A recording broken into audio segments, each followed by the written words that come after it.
Assalamualaikum warahmatullahi wabarakatuh. Nah, sekarang kita masuk kepada materi kita. Apa sih konsep solusi komunitas ini yang ditawarkan dalam Al-Quran?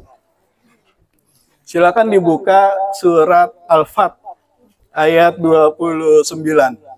Di dalam ayat itu ada 5 indikator yang harus dipenuhi oleh sebuah komunitas. Kalau koperasi kita ini ingin menghasilkan solusi, ingin membalik masalah menjadi peluang, nah ini harus memenuhi 5 indikator.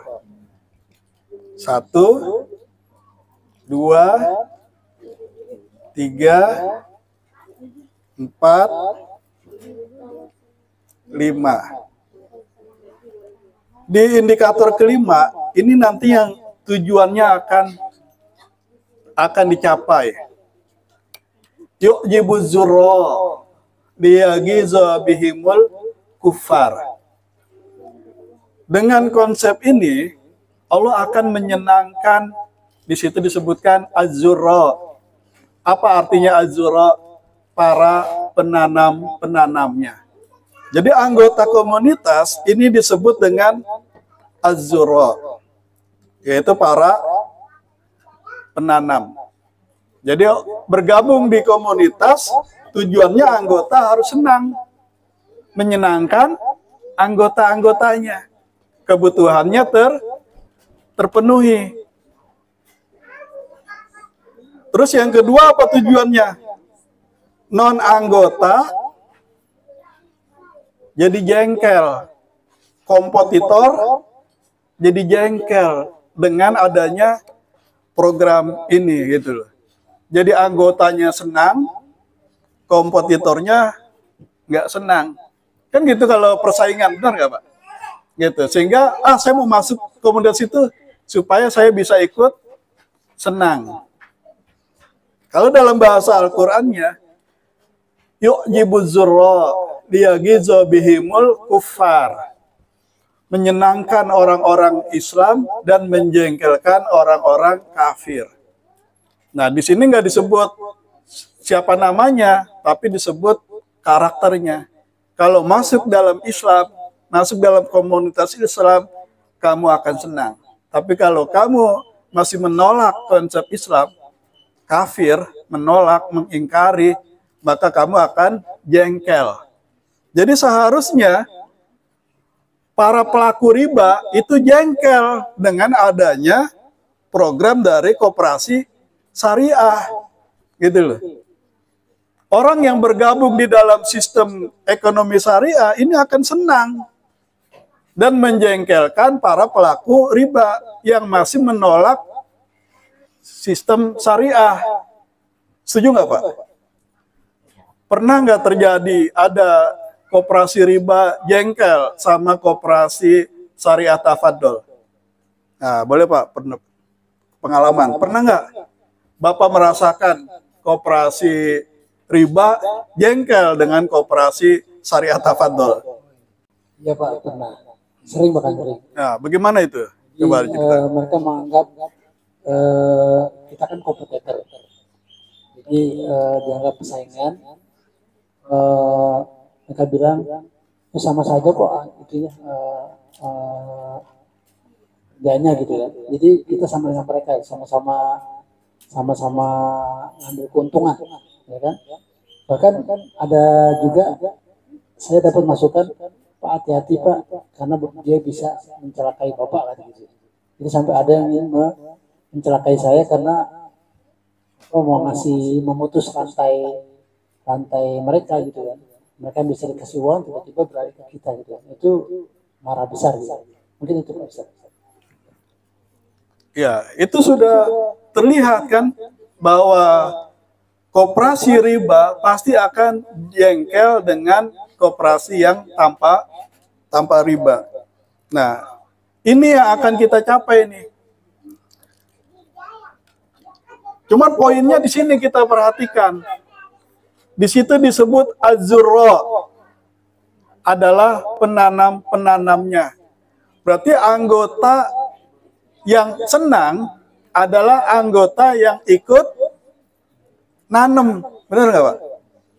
Anggota yang senang, anggota yang terpenuhi kebutuhannya dalam komunitas, anggota sebagai penanam. Kalau anggotanya nggak aktif, nggak ikut nanam, ikut senang nggak di sini?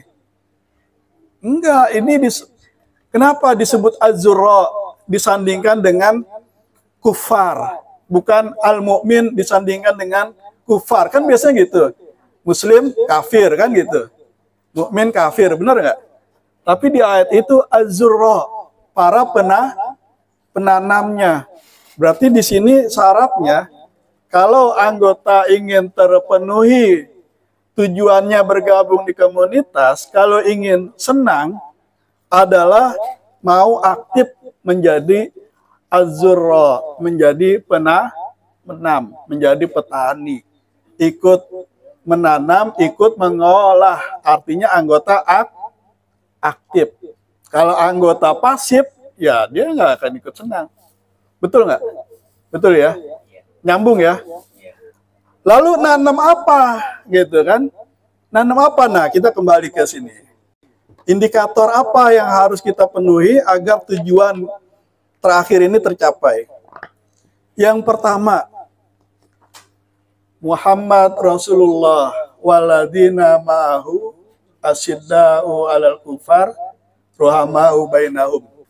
Muhammad Rasulullah berarti tidak sendiri. Dia bersama para sahabatnya. Ya kan? Bahwa dalam membangun komunitas muslim, Muhammad Rasulullah SAW tidak sendiri. Beliau bersama para sahabatnya. Di sini berarti bisa kita tulis kumpulan orang terpimpin. Ya kan? Karena kalau nggak terpimpin ya namanya bukan komunitas. Namanya apa? Gerombolan gitu kan. Gerombolan gitu. Nggak ada pimpinannya. Tetapi di ayat itu Muhammad Rasulullah sebagai pimpinan. Para sahabatnya taat kepada pimpinannya. Nah, komunitas ini ya harus ada ketuanya dan anggotanya ya harus ikut gitu.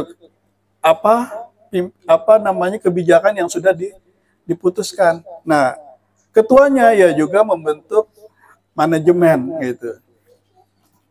Nah, artinya komunitas tanpa manajemen organisasi, ya pada poin indikator pertama akan gagal kalau tidak terpenuhi.